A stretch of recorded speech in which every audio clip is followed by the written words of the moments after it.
கிறிஸ்துவுக்குள் மிகவும் பிரியமான தேவ பிள்ளைகளே, பரலோக மன்னா நிகழ்ச்சியின் மூலம் உங்களை சந்திப்பதில் என் இருதயம் கர்த்தருக்குள் மிகுந்த மகிழ்ச்சி அடைகிறது. இன்றைய பரலோக மன்னா, நாங்கள் சோர்ந்து போவது இல்லை.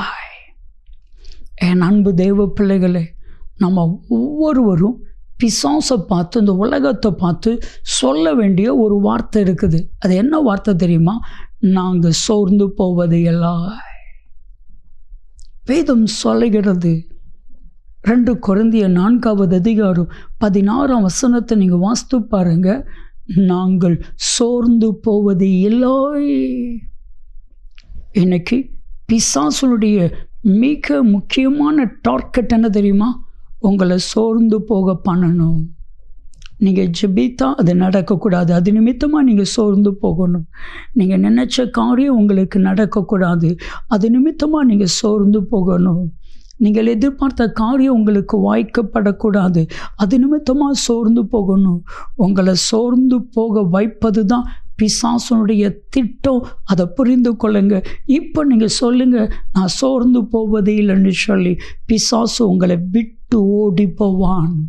ஒருவேளை சோர்ந்து போய் இருப்பீர்கள், ஆனால் இன்றைக்கு ஒரு பலனை கர்த்தர் கொடுக்கிறார். சொல்லுங்க, நாங்கள் சோர்ந்து போவது இல்லை.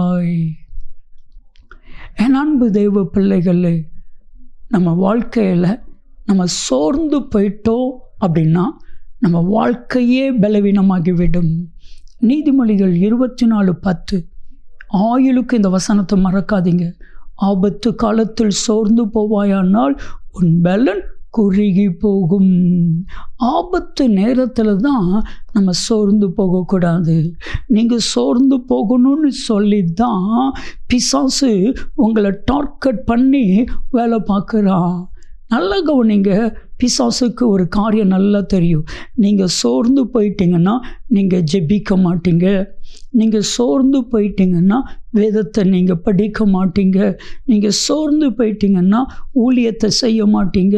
நீங்கள் சோர்ந்து போயிட்டீங்கன்னா ஆராதனைக்கு போக மாட்டீங்க. நீங்கள் சோர்ந்து போயிட்டீங்கன்னா அதற்கப்புறம் அப்படியே உட்காந்துருவீங்க. இதெல்லாம் பிசாசுக்கு தெரியும். உங்களை ஜெயிக்க பிசாசால முடியாது. ஆனால் உங்களை சோர்ந்து போக பண்ணி உங்களை பிசாசு மேற்கொள்ளுவான். என் அன்பு தெய்வ பிள்ளைகளை, இதுவரைக்கும் நடக்கலைன்னு சோர்ந்து போயிட்டீங்களோ? சோர்ந்து போகாதீங்க. ஆண்டவர் எல்லாவற்றையும் நடத்தி கொடுப்பான். ஏசாயா 40:29. சோர்ந்து போனவனுக்கு கர்த்தர் பலன் கொடுக்கிறான். ஒருவேளை இப்போ நீங்கள் சோர்ந்து போயிட்டு இருந்தீங்கன்னா ஆண்டவர் இன்னைக்கு ஒரு பலனை கர்த்தர் கொடுக்கிறான். இன்னைக்கு ஒரு பலனை கர்த்தர் கொடுக்கிறான். இதுவரைக்கும் நீங்கள் சோர்ந்து போயிட்டீங்களோ? ஒரு ஐயா சொன்னாங்க, எல்லா சொத்தையும் நாங்கள் இழந்துட்டோங்க ஐயா. ஒரு பிஸ்னஸை செய்கிறதற்காக, அந்த பிஸ்னஸை டெவலப் பண்ணுறதுக்காக சொத்தை எல்லாத்தையும் இழந்துட்டோம். இப்போ மன செலவில் சோர்ந்து போயிட்டோம். சொத்தெல்லாம் போயிட்டேன்னு என் மகன் சோர்ந்து போயிருக்கிறான். சொத்தெல்லாம் போயிட்டேன்னு சொல்லி என் மனைவி சோர்ந்து போயிருக்கிறாள். சொத்தெல்லாம் போயிட்டேன்னு சொல்லி என் மருமகள் சோர்ந்து போயிருக்கிறான். நான் சொன்னேன், ஆண்டவருக்கு சித்தம் இல்லாமல் ஒன்றும் நடக்காது.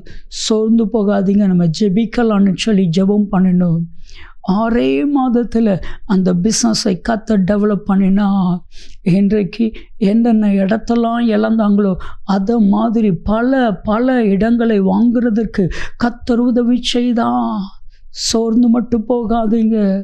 சோர்ந்து போனீங்கன்னா உங்களுடைய பலன் குறுகி போகும். இன்னைக்கு சோர்ந்து போன உங்களுக்கு பலனையும் சத்துவத்தையும் கர்த்தர் கொடுக்கிறான். ஆண்டவர்கிட்ட சொல்லுங்க, நான் சோர்ந்து போகாமல் ஜெபிப்பாண்டவரை. லூக்கா 18வது அதிகாரம் 1 முதல் 8 வரைக்கும் கட்டாயம் வாசித்து பாருங்க.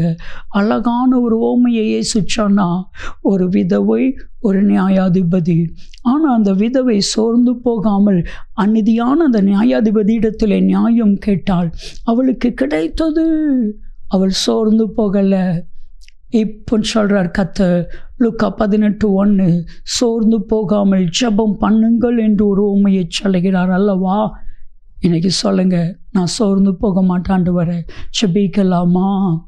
தகப்பனே, சோர்ந்து போன இவர்களை பலப்படுத்தும். சோர்ந்து போன எலியாவை பலப்படுத்தினதை போல சோர்ந்து போன இவர்களை பலப்படுத்துவீராக. நாங்கள் சோர்ந்து போவதே இல்லை என்று சொல்ல ஒரு விசேஷித்த கிருபையை கொடுத்தருளும். இயேசு கிறிஸ்துவின் நாமத்தில் ஜெபிக்கிறோம் ஜீவனுள்ள பிதாவே, ஆமென், ஆமென். நீங்கள் சோர்ந்து போகாதீங்க. நன்மையும் கிருபையும் ஆசீர்வாதங்களும் நிச்சயமாய் உங்களை தொடரும்.